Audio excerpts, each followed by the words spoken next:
Good morning, Dr. Red Wagner. Thank you for joining us today.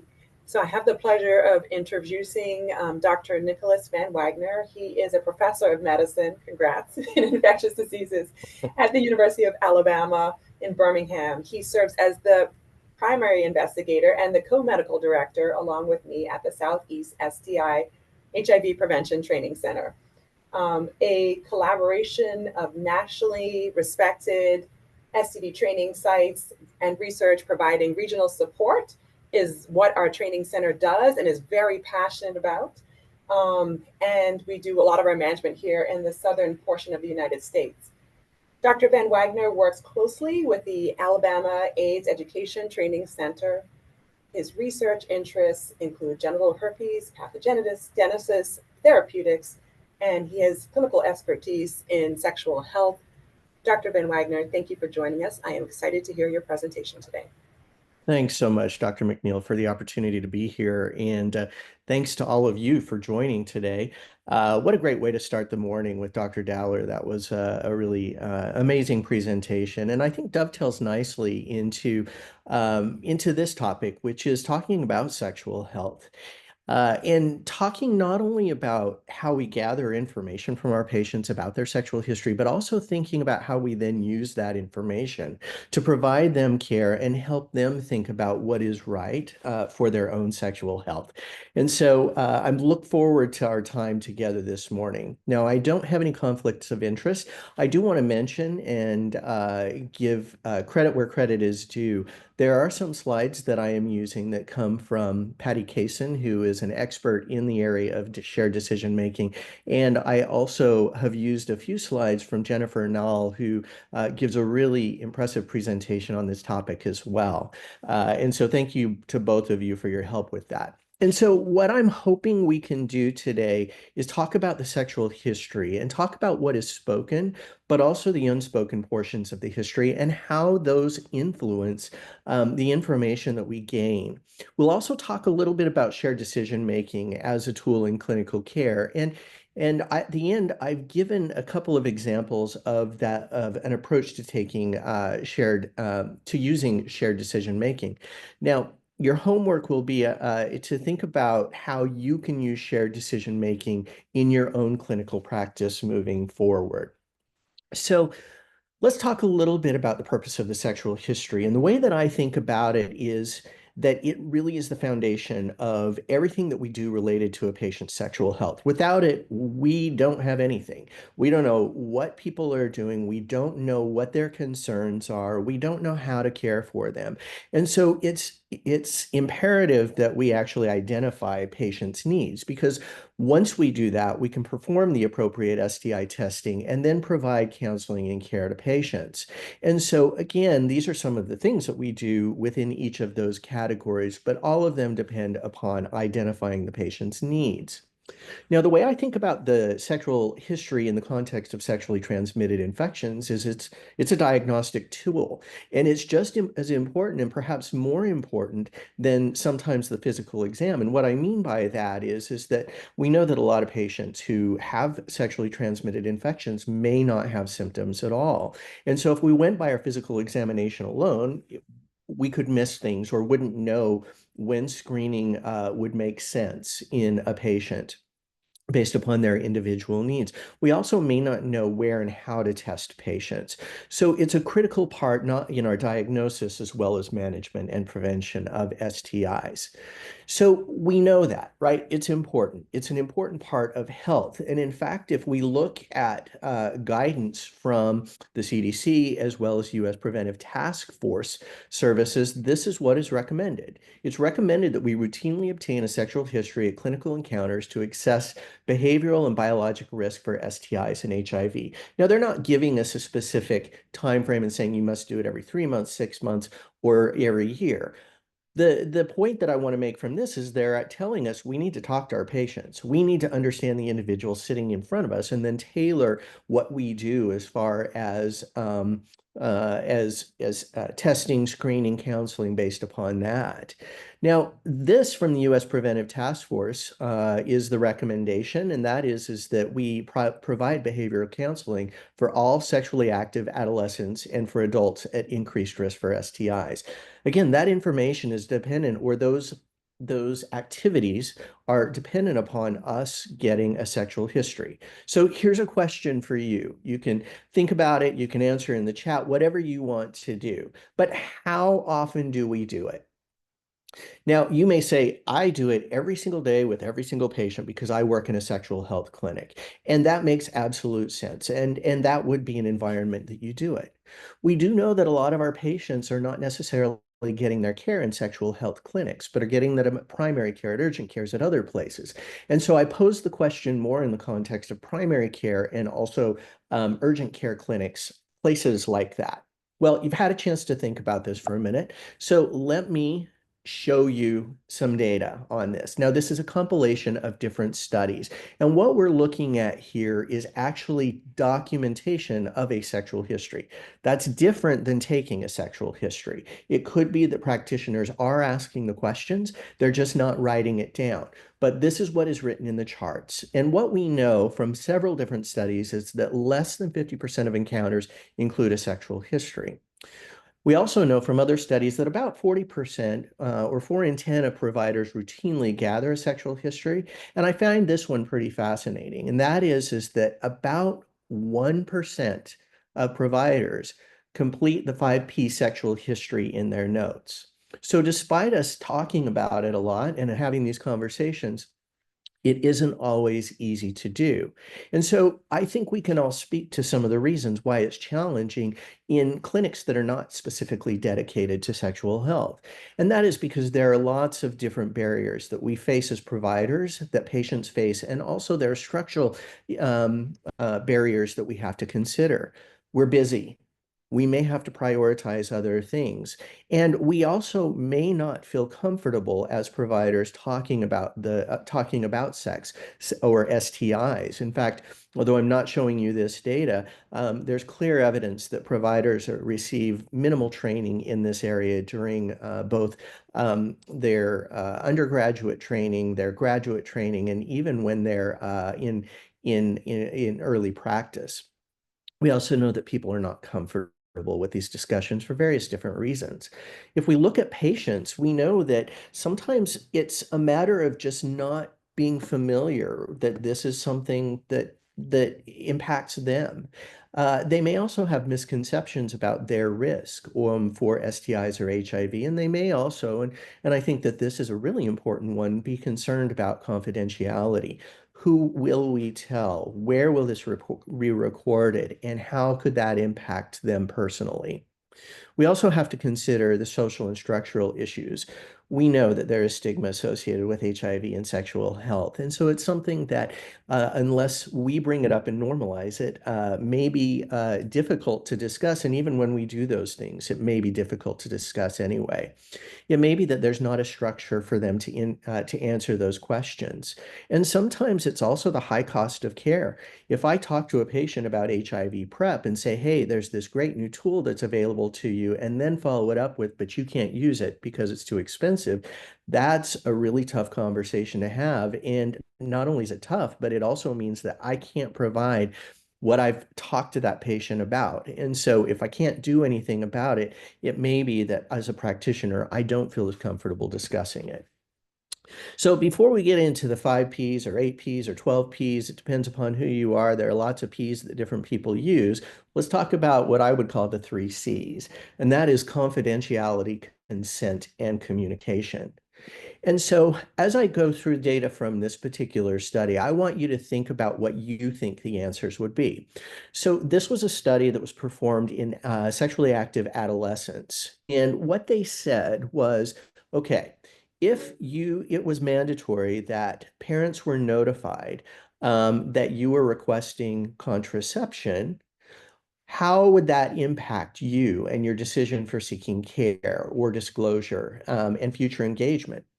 Well, from those 556 sexually active adolescents, 59% said that they would stop using all health services.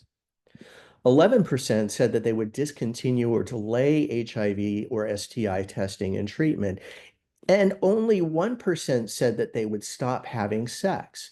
Now, that's interesting to me because what we know is that if only 1% of individuals are delaying sex or stop having sex, and that would increase the number of individuals who are accessing services but would need those services. And so confidentiality, again, plays an important part in the care of our patients. So there are different ways for us to express confidentiality as a part of care. And these are just some examples. And one is that when you send information or your clinic sends information to patients in letter or check on online through apps or the different systems that healthcare clinics use, you can send a pre-visit letter that explains confidentiality. And it's concordance with local and state laws. You can have posters or postings in your clinic.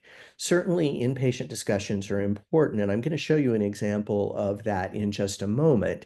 And also, if there's a portal system that you utilize to communicate with patients, that can be standardized and included as language to help them understand their rights related to confidentiality. Now, some of the different ways that this can be said is just, I want you to know that the conversation that we're having is private and that you feel like you can talk about anything that you need to. And I want you to know that the information that we will talk about is not shared with anyone else unless there is a concern for you and your well-being. Now, what I'd like to do, because it's one thing to talk about it, I think it's another thing to see it in action. And so what I'd like to do is just briefly share with you a short video of Dr. Samantha Hill, who is at Emory University, and she works in adolescent health and is a sexual health specialist. And so in this particular scenario, what she's doing is she's interviewing an adolescent who's coming in with a sore throat. And so she's come in, she's introduced herself, and I just want to play a very short clip of her talking about confidentiality with this particular person. So I'll go ahead and start it now. You bring a parent. Did anybody come with you today? Oh, my stepdad did. Okay. Does he want to come in the room or is he okay? He's waiting outside. Perfect. That's perfect. At some point during every visit, we always separate you all anyway to kind of make sure that both of you have time to talk to me individually, Okay. so we can address any of your concerns. And then we talk to you guys together if it's needed or when it's needed. The other thing to know is everything you say to me is confidential, unless you're a danger to yourself or to someone else, or if the healthcare system is a little bit tricky for you to navigate. But I will always let you know if I feel like we need to involve like an adult or your parent or your stepfather in this case. Okay. How's that sound? Sounds really good. Awesome. Okay. So. All right. So we'll come back to that video in just a second. But just to point out that the statement of confidentiality is relatively quick and is something that can put patients at ease. And I'm giving you an example of an adolescent, but that also goes for adults and sharing confidentiality or establishing confidentiality of conversations with them. So I think it's also important to understand state laws and ensure that that folks are compliant with those state laws. And so this is the current state law in North Carolina, and that is that minors can give consent to a physician for medical health services for the prevention, diagnosis, and treatment of venereal diseases or sexually transmitted infections. And it goes on to explain that in a little bit more detail. But I do want you, if you're not aware of this, to understand that there is a new law that is called the Parents' Medical Bill of Rights that may change that confidentiality conversation with your patients, and in particular with folks that are adolescents.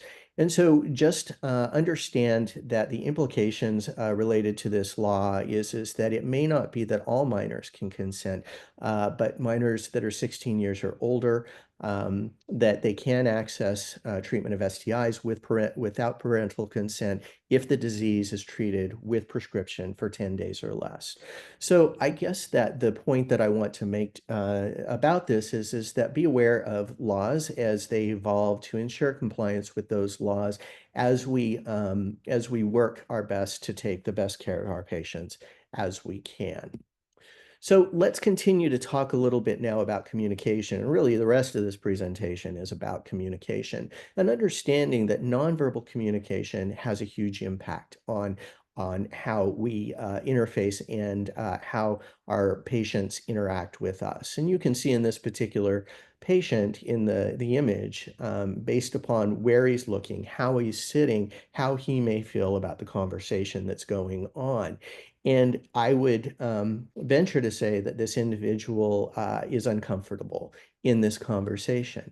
And so, how can we, through our communication, create an environment where people feel comfortable with sharing information with us? We're going to talk a little bit about the types of questions. I think it's also important to consider acknowledging the feelings that somebody has. And we don't have to say, you seem angry, you seem upset, you seem this, but we can say things like, you know what, I've I've heard the same thing from other people, or certainly it makes sense that you would feel this way. Things like that allow the patient to understand that what they're feeling is normal, and that we validate and understand, and will include that in the context of our conversation. It's also important to clarify information. Are we sure that we understand what the patient is saying and asking? And what this allows not only us to do in clarifying is it allows the client to judge whether we understood them correctly. So it's an important part of active listening. Are we able to speak back to the patient? They can hear what we said and then correct us or agree with us. This also helps us when we come to shared decision making to think a little bit more about how we review the client's plan of action and come to a plan of action together. So before we start to get into some of the specifics of the sexual history, I want to have you think a little bit about a strengths-based approach to communication. And what you're doing with a strength-based approach is you're framing sexuality as a normal part of life. This is who we are. As Dr. Dowler said, goats, other animals aren't so worried about what other people think. They just go for what they go for. And that's normal. And so we are also animals, and for us, sexuality is a normal part of our lives. And so it's natural to convey or to have sexual feelings. We want to listen and consider viewpoints with respect. And that's what this approach does. It allows us to provide then accurate information and then reinforce healthy decisions. So here's an example of that. And this is around condom use. So how many times do you hear, and have I heard, hey, tell me about how you protect yourself from STIs? And I hear, well, I use condoms. Okay, tell me about that. How often are you using condoms? And what not infrequently, the answer is some of the time. And so one of the approaches could be you're only using condoms half of the time. That's pretty risky. And you could get an STI, or you could get pregnant. The alternative in a strengths-based approach, which brings patients to us rather than building a wall and a barrier, is more something along the lines of, hey, that's great. I'm so glad to hear that you're using condoms. Tell me a little bit about when you make the decision to use condoms, or why you use condoms in some situations and why you don't use condoms in other situations. And what that also does is it gives us information then to build on that and provide them with information that is relevant to them. Instead of having a conversation about you should use condoms, it could be more of a conversation of, okay, now I understand why you're not. Let's talk about that specific reason of why you're not using condoms. All right, so no sexual history presentation is complete without talking about the P's of sexual health. And here I think I have 7 different P's. As I said, there are some folks who have more than this. There are some people who have less than this. But the whole goal of asking these questions is to understand why they're there and to understand the needs that they have related to their sexual health care, specifically related to STIs, and then counseling and preventive measures. And so I will just very briefly go through these, but we do want to know about partners. We want to know if individuals are having sex of any kind with anyone. And and when if they say no, because I work with adolescents and young adults in a clinic, and if I say, "Are you having sex with anyone?" they will often say no because they're not currently in the act of having sex. And so that, because I'm thinking, I'm asking about, are you dating anybody? Are you seeing anybody? Or, are you talking to anybody? They may not see it that way. And so if they say no, I often try to rephrase that question in a different way to do that. Maybe I do say, hey, are you talking to anyone or seeing anyone? If they say no to that still, I do want to follow up with a question about whether they have ever had sex of any kind with another person.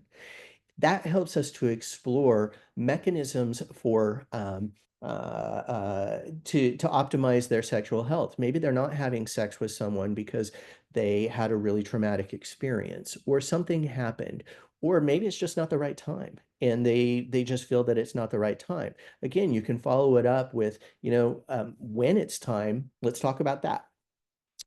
Uh, Partner number is an interesting question, I think. And I believe that understanding proximity of number of partners can be helpful. I don't find it very helpful to understand lifetime numbers of sexual partners because it waxes and wanes across our lifetime. We're thinking about understanding how to help that individual right now. Does it matter how many partners they had 3 years ago? To me, it doesn't. What matters is in the recent past, number of partners in order for me to understand the appropriate types of tests and messages.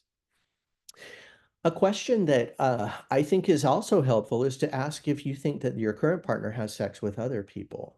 Certainly, I may have sex with only one other person, and I may think that, or based upon that, that I don't have a very large likelihood of coming into contact with an STI. But if my partner is having partners, that could certainly change things. And then the question of, do you ever feel forced to have sex?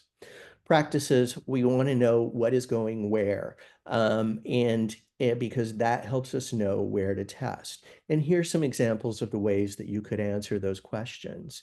It's also important to understand the context of how our patients are having sex. Do you or your partner use drugs or sex?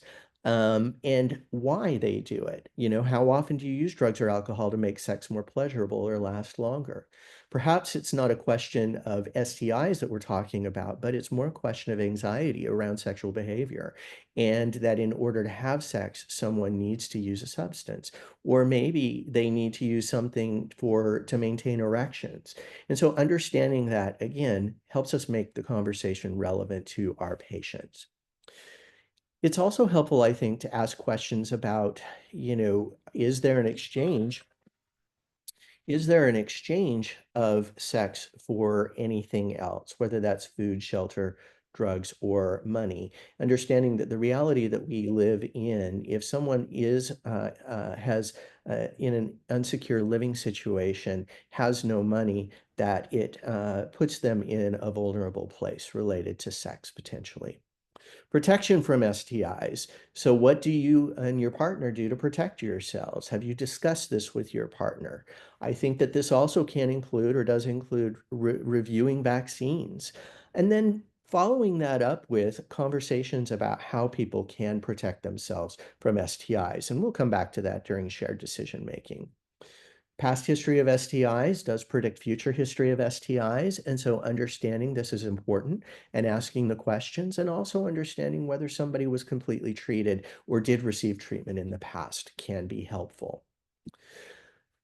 Pregnancy intention, also a part of this conversation, and understanding current management in the context of pregnancy. So are you or your partner currently pregnant? What are your plans for pregnancy? And based upon the plans for pregnancy, what are you doing to either encourage pregnancy and have a healthy pregnancy, or what are you doing at this point to not get pregnant at this point in your life? And then asking about symptoms. What are the symptoms that the individual is presenting with? And so what I'm going to do is go back to the video and show how Dr. Hill goes through this.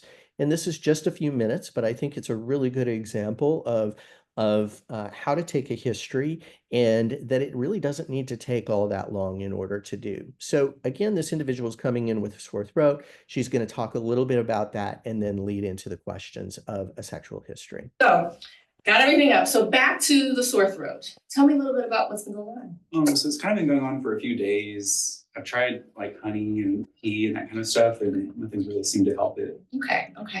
And do you know if anybody around you's been sick or had a cold or anything like that? Not that I know of. Okay.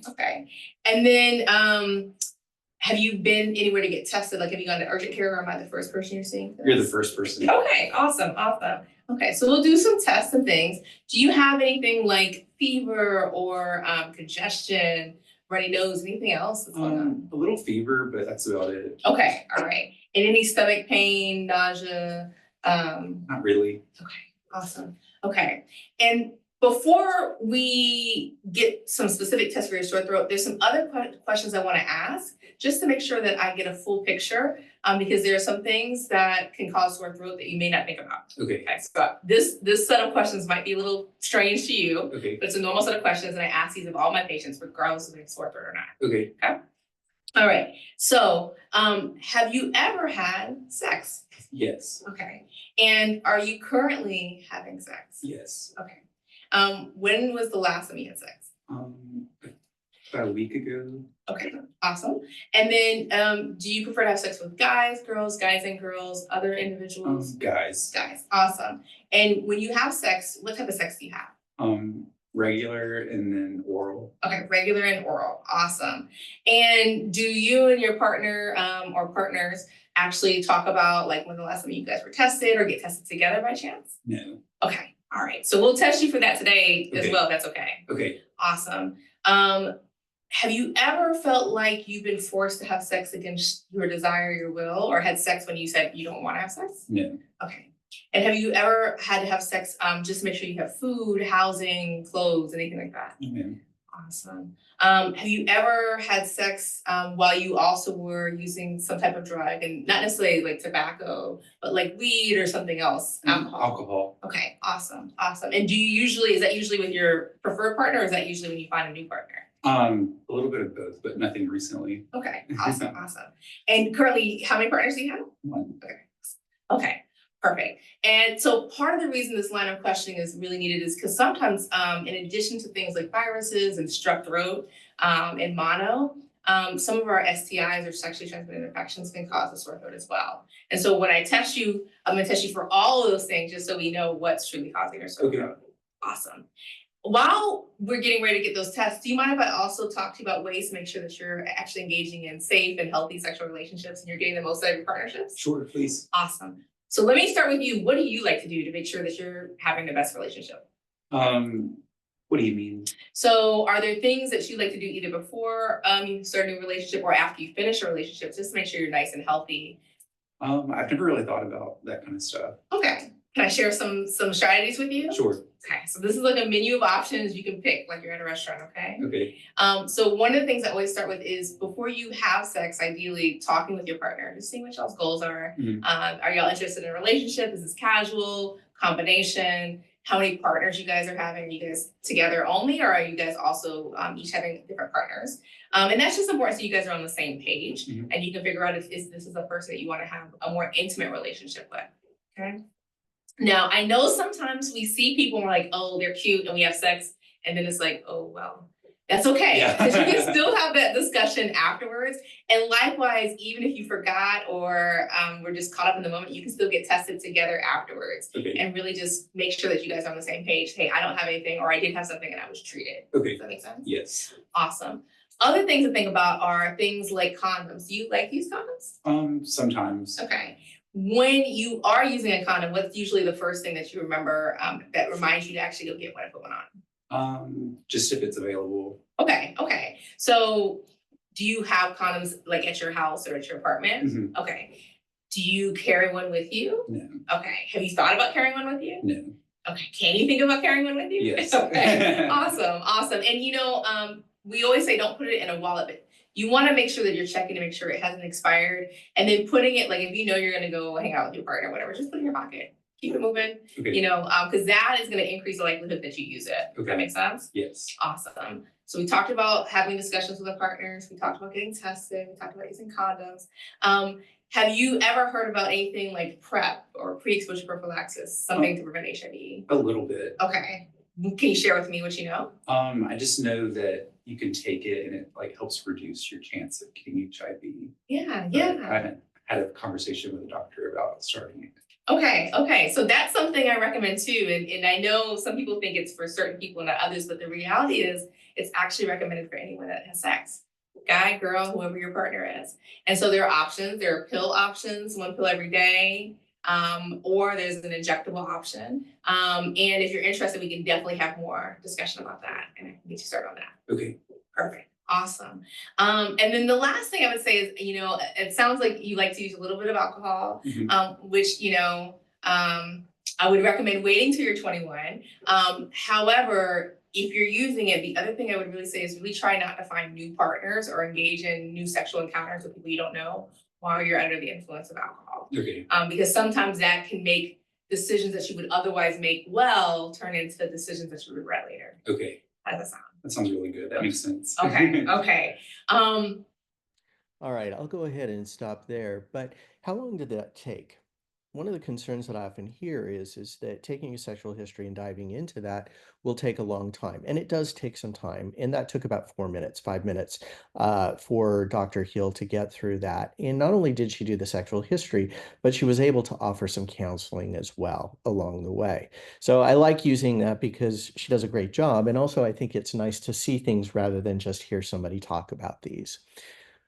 Another piece to sort of that strength-based and creating a good environment for gathering a sexual history is to think about the language that we use and and understand that words matter and that when we say unsafe or we say risky or sexual risk behavior, unprotected sex, there's a connotation that comes with that.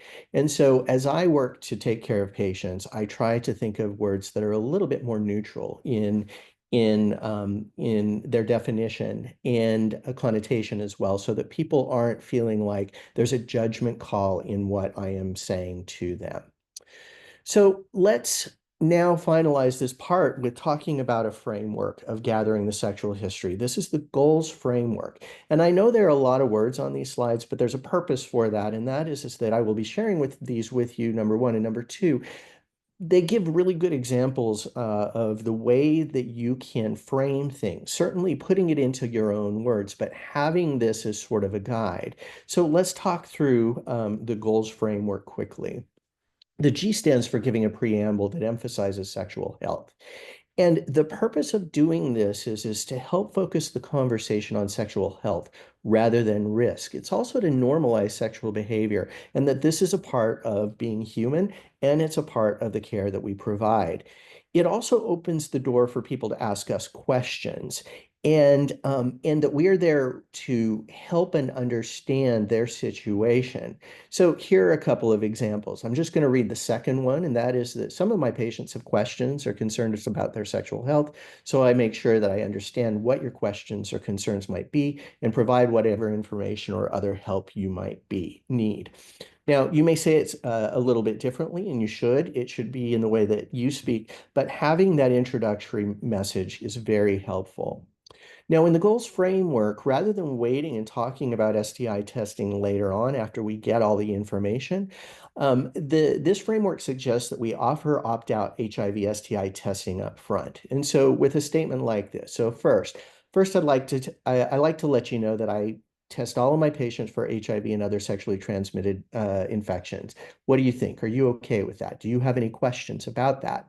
The reason of potentially putting it there is number one, you're setting the idea up to them that you are going to recommend testing. No matter what, you are going to recommend some form of testing to that patient. Now, you're not committing to a specific test.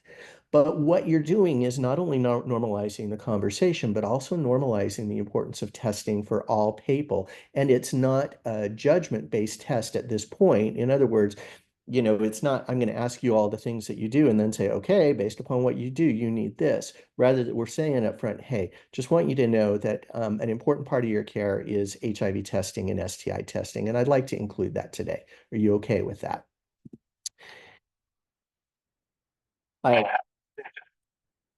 Conducting a test on the fire alarm system. Oh gosh, I am so sorry.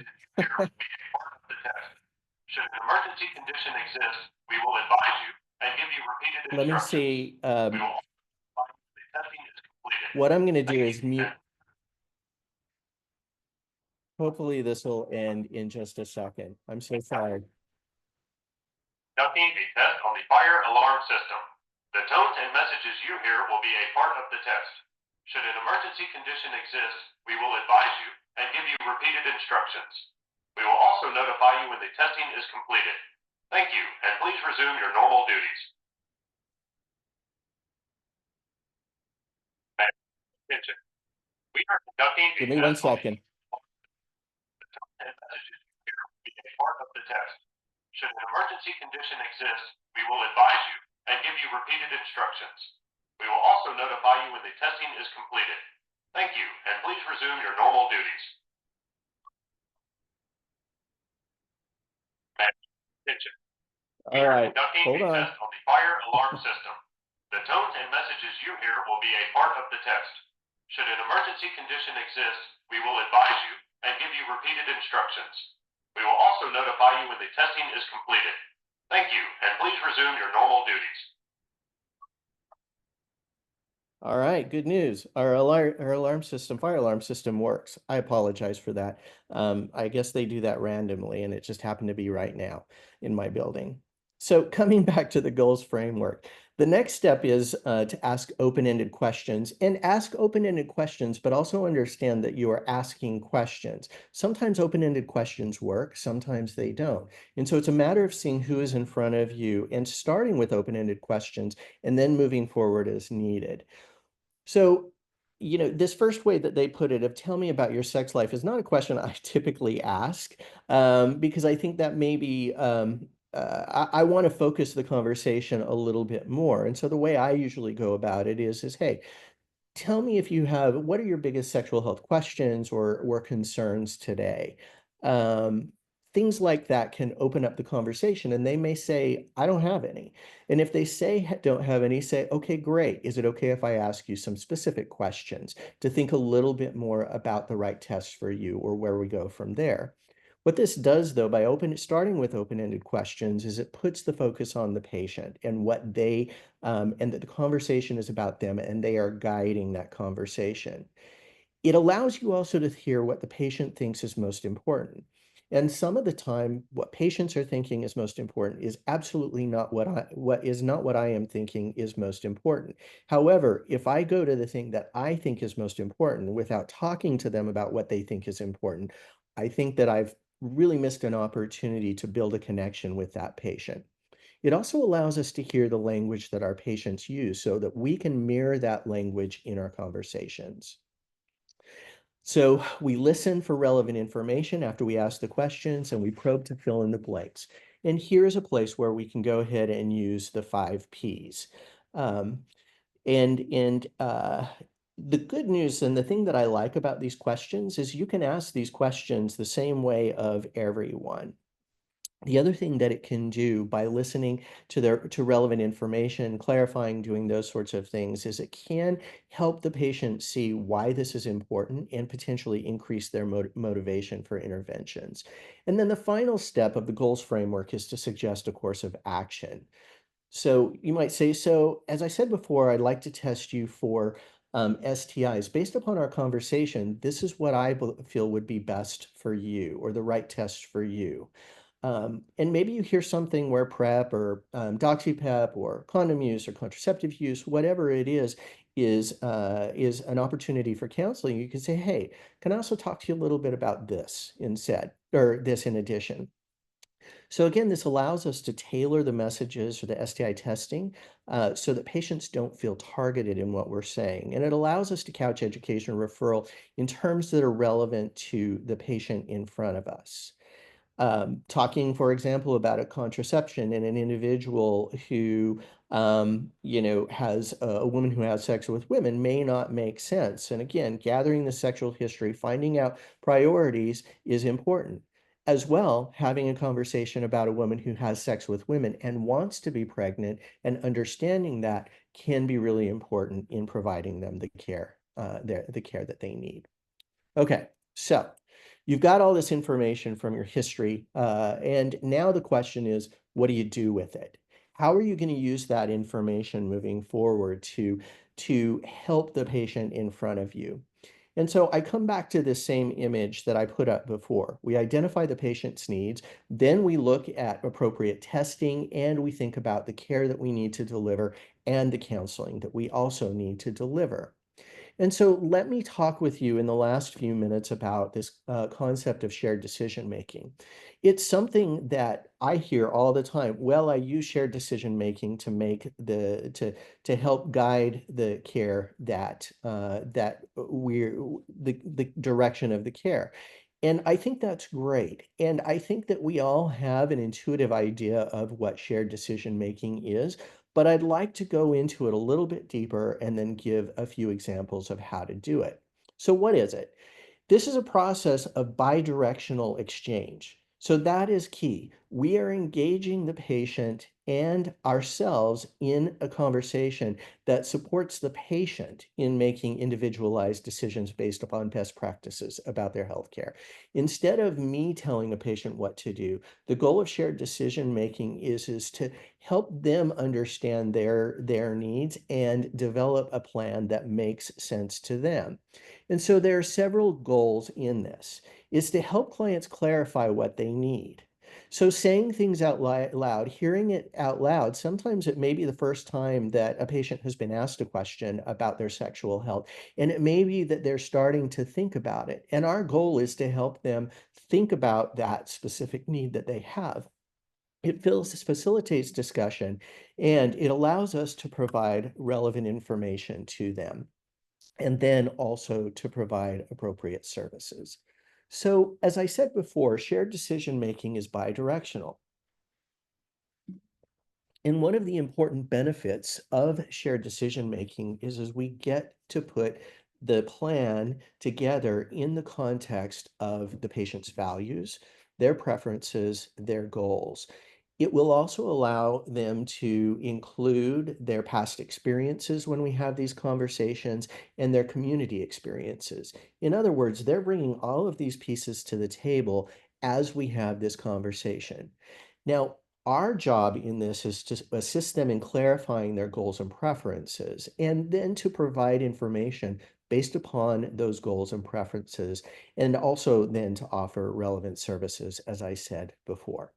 And really, the key to shared decision making is around active listening. So, active listening means that I have a responsibility as a provider, and it's to pay attention to what the person says, certainly the facts of what they say, but it's also important for me to understand how it's said. What are the feelings behind this? Is there an emotion of fear, of stress, of frustration, of anger?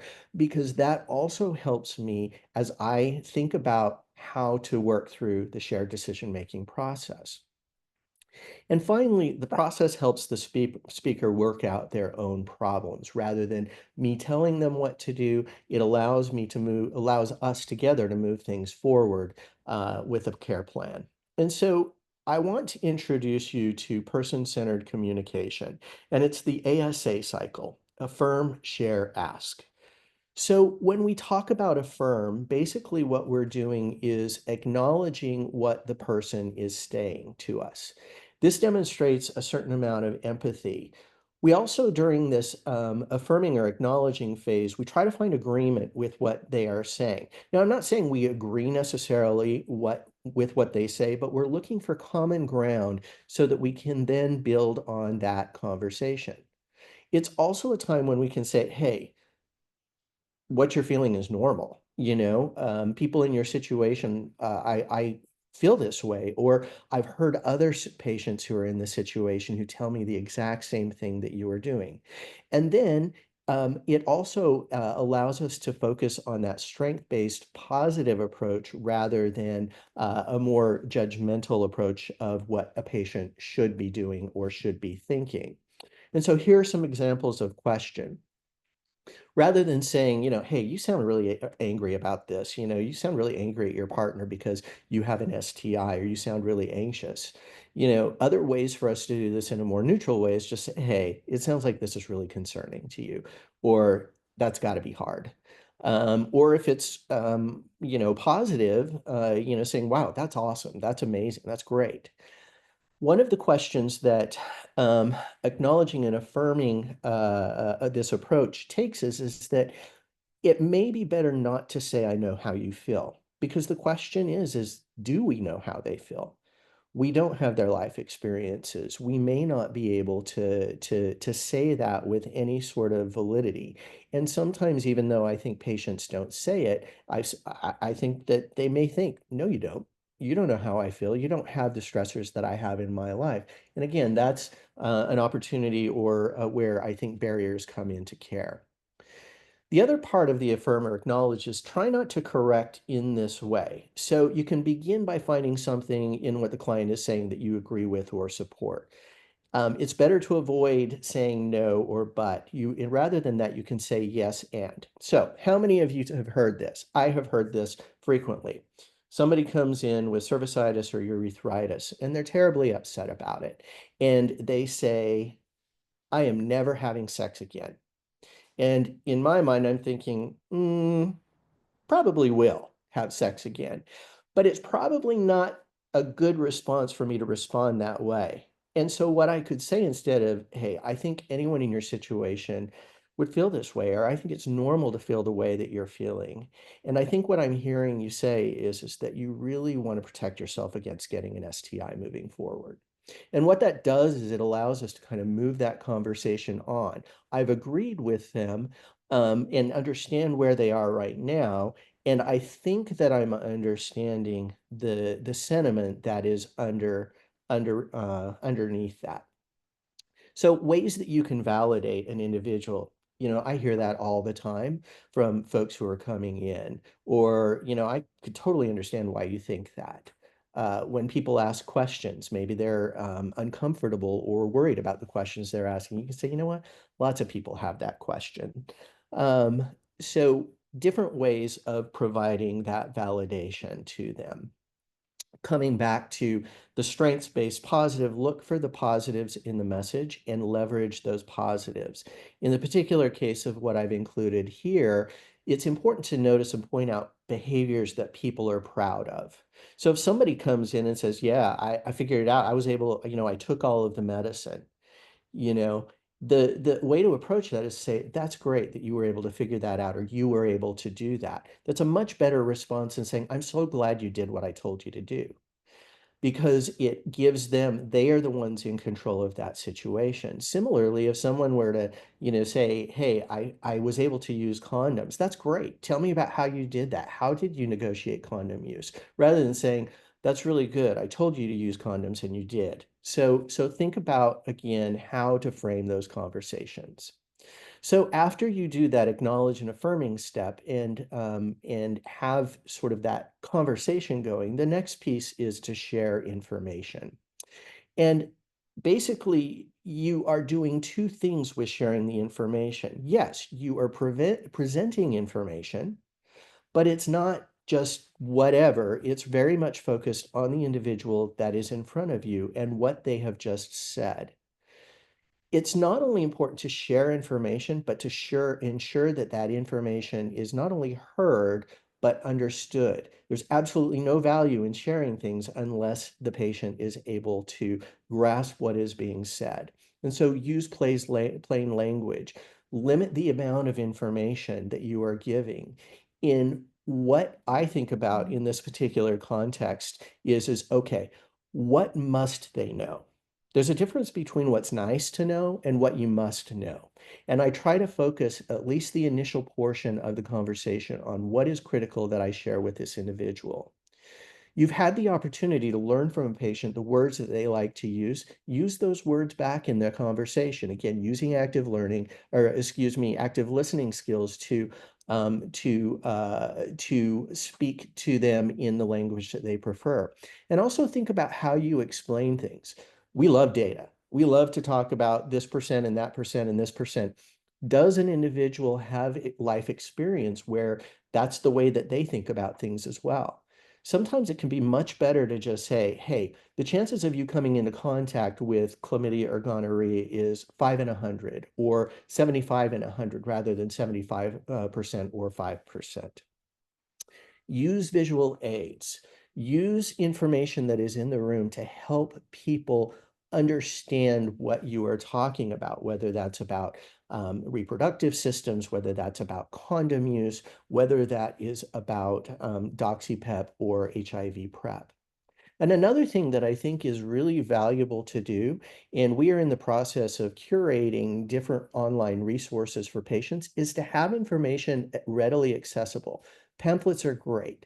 How many times does a patient come in, you give them a pamphlet, they leave it in the room?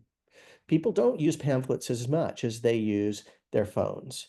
And so here are two examples of QR codes. And the first is, if somebody said, hey, I'm interested in DoxyPEP, but I don't know if it's going to work for me. Okay, well, here's a really short YouTube video about DoxyPEP that gives you a little bit of information from a patient's perspective. Here is another infographic that you can click on, and you can and learn more about DoxyPEP. Why are these helpful? Because phone information on phones is usually private, and it gives a patient the opportunity not only to look at it there, but also to take this forward with them. And again, we as a PTC are in the process of curating information that we will share in the future with you related to various different topics that can be helpful to patients. An important part of this phase is also reflective listening. And when you listen reflectively, it's important to say to the person, so they've told you something, okay? And you have had, and so you can start this out by saying, okay, I want to make sure I understand what you're saying, or I want to make sure that what I've told you makes sense. Tell me a little bit about what you've heard me say, or can you speak back what I just shared with you, okay? What that does is it allows the individual to process the information that you've shared and speak it back. You can then check for accuracy. Did you say what you wanted to say? Did you explain it in a way that the patient can understand? And do they understand that information? And so you can clarify as needed. The final piece after you have shared information is to follow up with an ask, okay? And so if we think about that, we are able to clarify information, needs and preferences. So let's say I have introduced ways to protect yourself from STIs. I can ask them, so what do you think about those options? Any of those options make sense for you? How would you prevent it? Knowing all of that, what do you think would be best for you for preventing STIs? So it allows them, again, to integrate that information and for you to move forward with a plan of shared decision making in the context of what the patient thinks and believes is right for them. Final piece of information to think about before we do spend about 2 minutes looking at different cases is to think about how you follow up with anything. And it's important to be specific.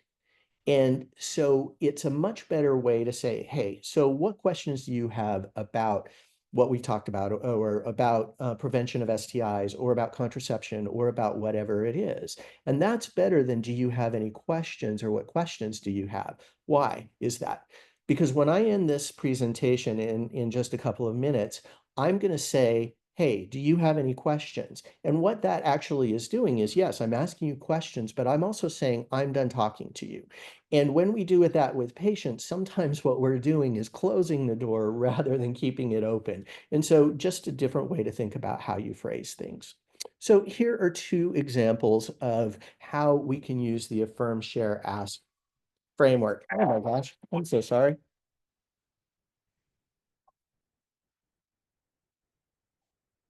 Okay. Inside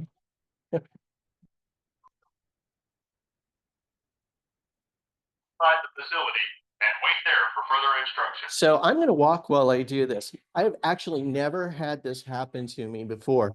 So I apologize for having to do this presentation while doing this. But here's an example. This is a person with syphilis who says, I'm never having sex again. The first part of that would be to say, hey, I had in this situation. What I think you're saying is that you don't want to get syphilis again. Is that right? And then they would answer that question. And then what you would say is that, well, over time, you could change your mind. Could I share some ways you can protect yourself from getting syphilis other than never having sex again? You then share that information and you can follow up with, what do you think? Would any of these work for you? Another example is a person coming in with a very different question, and that is, hey, they're interested in getting testing for genital herpes because a friend told them that they should get tested. And so you might say, after they say, hey, can I get tested? You might say, hey, lots of people ask me about whether they should get tested for herpes. And then you could go into the share portion, which is, I want to make sure that you have all the information that you need to decide whether getting tested for genital herpes is the right choice for you. Is it okay if I share some information about testing with you? And then after sharing the information about the pros and cons of testing, follow up with, so what do you think? Now, there are lots of cases, and this is the homework that I would ask you to do, and think about how you can apply the ASA model to the common scenarios that you see in your clinic, whether that's to getting STI testing for the treatment of chlamydia, doxycycline versus azithromycin, doxy-pep prep, condom use negotiation, as well as expedited partner therapy or contraceptive use. And so I want to thank you, first of all, for listening and putting up with fire alarms. This has been an interesting presentation, and I hope that I was able to communicate a little bit to you as we have gone through this. And so with that, I just want to say thank you so much for your time and for the incredibly important work that you do. And I will stop there. And as I promised I would say, I'm happy to answer any questions if anybody has any questions. Thank you, Dr. Van Wagner, for that excellent talk and for navigate this. I just want to make sure you're in a safe place. I see you're moving really quickly. I'm walking back to my office. They've been doing a lot of construction on the building that we are in. And so I think that that's probably what's going on. We are all safe. All right, awesome. So looking in the chat so far, we're waiting for some of our questions to drop in there. But I did want to say I am really happy that you put in some information using a tech-savvy way to approach our patients where they are. So I think the QR feature is probably an underutilized tool. We dropped that link in the chat for the viewers to see that content out there. What are some of your other favorite tools that you would recommend using that are downloadable that they can start using today? I know that we're working on some features to the Southeast website, but what can go live today if you were to think about your favorite tools? Yeah, so there are several tools that I think are really good, and what I can do is curate a quick list and send it to you later, and I will send you that list. But the American Sexual Health Association has a really good number of tools that can be used, and they're also, so rather than having to deal with this, I'll go ahead and curate a list and get it to you that you can send out to the group. Sound okay? Sounds great. I'm just typing in the chat. The tools from your talk are to follow.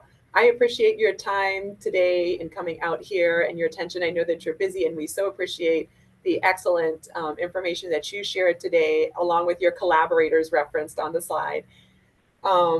So keep on doing the great work, and thank you for sharing to the audience. We have more to come, and thank you for dealing with this is part of our everyday life. This is what we're seeing going down here in terms of the background noise. So don't worry about that, Dr. Wagner. We totally understand. It's not the first time we've had that happen during an update.